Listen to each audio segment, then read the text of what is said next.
বিশ্ব রাজনীতির ইতিহাসে একটি উত্তাল ও সংঘাতময় বছর হিসেবে চিহ্নিত হয়ে থাকবে ২০২৫ সাল।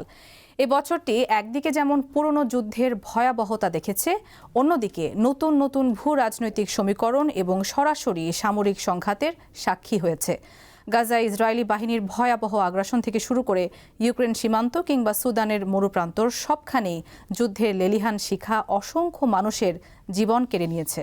আকিজ নিয়ে এলো বিশ্বমানের বেবি ডায়াপার মাম্মাম। কটনে সফট ম্যাটেরিয়াল, বাবুকে দেবে র্যাশ ফ্রি সুপার কমফর্ট।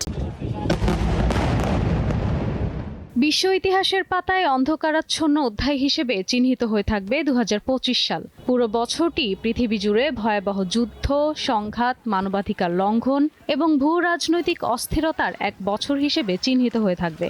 একদিকে গাজার আক্রমণ এবং ইসরায়েলি গণহত্যার তীব্রতা বৃদ্ধি এবং অন্যদিকে নতুন নতুন ভূ রাজনৈতিক সমীকরণ ও সরাসরি সামরিক সংঘাতের কারণে লাখ লাখ প্রাণহানির সাক্ষী হয়েছে এই বছর। বঞ্চনা আর নিপীড়নের মধ্যে আরও একটি বছর পার করেছেন গাজাবাসী। ২ বছর ধরে চলা ইসরায়েলি আগ্রাসনের মধ্যে ট্রাম্পের মধ্যস্থতায় চলতি বছরের যুদ্ধবিরতি কিছুটা আশার সঞ্চার করলেও নির্বিচারে হত্যাযজ্ঞ থামায়নি ইসরায়েল। বরং যুদ্ধবিরতির পরেও প্রায় ৪০০ ফিলিস্তিনিকে হত্যা করেছে ইসরায়েল। মৃত্যুর সংখ্যা পৌঁছেছে ৭০,০০০-এ। বৈশ্বিক মানবাধিকার সংস্থাগুলো এই গণহত্যাকে সবচেয়ে মারাত্মক এবং ধ্বংসাত্মক বলে চিহ্নিত করেছে। গাজার পাশাপাশি অধিকৃত পশ্চিম তীরেও এবছর ইসরায়েলি সহিংসতা বেড়েছে ১৪%। চলতি বছরের ফেব্রুয়ারির পর নভেম্বরে সবচেয়ে বেশি মৃত্যু দেখেছে পশ্চিম তীরবাসী। যুদ্ধের দামামা বেড়েছে ইউরোপেও। ৩ বছর আগে শুরু হওয়া রাশিয়া ইউক্রেন যুদ্ধ একটি দীর্ঘস্থায়ী যুদ্ধে পরিণত হয়েছে, যা দ্বিতীয় বিশ্বযুদ্ধের পর ইউরোপের বৃহত্তম সামরিক সংঘাত। বর্তমান বাস্তবতায় ইউক্রেন আত্মসমর্পণে রাজি নয়, আর রাশিয়াও জানে না কিভাবে জিততে হবে। মানবাধিকার সংস্থাগুলোর তথ্য মতে চলতি বছর উভয় পক্ষের সৈন্য ও বেসামরিক নাগরিক সহ প্রায় ৭৮,০০০ মানুষ নিহত হয়েছে, যা বর্তমানে বিশ্বের সব সংঘাতের মধ্যে সর্বোচ্চ প্রাণহানি।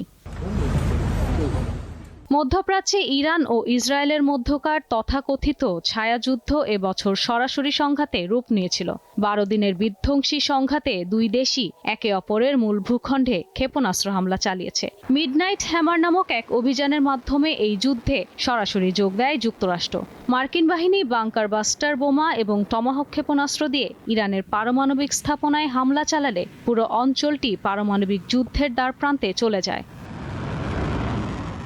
গত বছরের শেষে বাশার আল আসাদের পতনের পর সিরিয়ার সামরিক বলয়কে দুর্বল এবং তুরস্কের ক্রমবর্ধমান প্রভাবকে প্রতিহত করতে ফেব্রুয়ারি ও মার্চ জুড়ে সিরীয় ভূখণ্ডে অভিযান শুরু করে ইসরায়েল। ধ্বংস করে দেয়া হয় সিরিয়ার সামরিক অনেক স্থাপনা। এপ্রিলে কাশ্মীরে সন্ত্রাসী হামলার পর ভয়াবহ সংঘর্ষে জড়িয়ে পড়ে ভারত ও পাকিস্তান। এই সংঘর্ষকে কয়েক দশকের মধ্যে সবচেয়ে গুরুতর সামরিক সংকট হিসেবে অভিহিত করা হয়। ৪ দিন ধরে উভয় দেশ একে অপরের ভূখণ্ডে হামলা চালায়, বিশেষ করে কাশ্মীর সীমান্তে। এতে দুই দেশেরই সামরিক বেসামরিক অনেক মানুষ নিহত হয়। এই সংঘাত আঞ্চলিক এবং আন্তর্জাতিক কূটনৈতিক মারাত্মক ঝুঁকি সৃষ্টি করে। দীর্ঘদিনের বিবাদ নিয়েই চলতি বছরের জুলাই মাসের শেষে সংঘাতে জড়িয়ে পড়ে থাইল্যান্ড ও কম্বোডীয় সেনাবাহিনী। ৫ দিনের সেই সংঘাতে নিহত হয়েছিল দুই দেশের ৪৮ জন নাগরিক। তখন যুদ্ধবিরতি হলেও ডিসেম্বরে পুনরায় সীমান্ত সংঘাতে জড়ায় দেশ দুটি। তবে কয়েক সপ্তাহ ধরে চলা তীব্র সীমান্ত সংঘাতের অবসান ঘটিয়ে দ্বিতীয় দফা যুদ্ধবিরতি স্বাক্ষর করেছে তারা। আফ্রিকার দেশ সুদান এবছর পৃথিবীর বৃহত্তম মানবিক সংকটে সাক্ষী হয়েছে।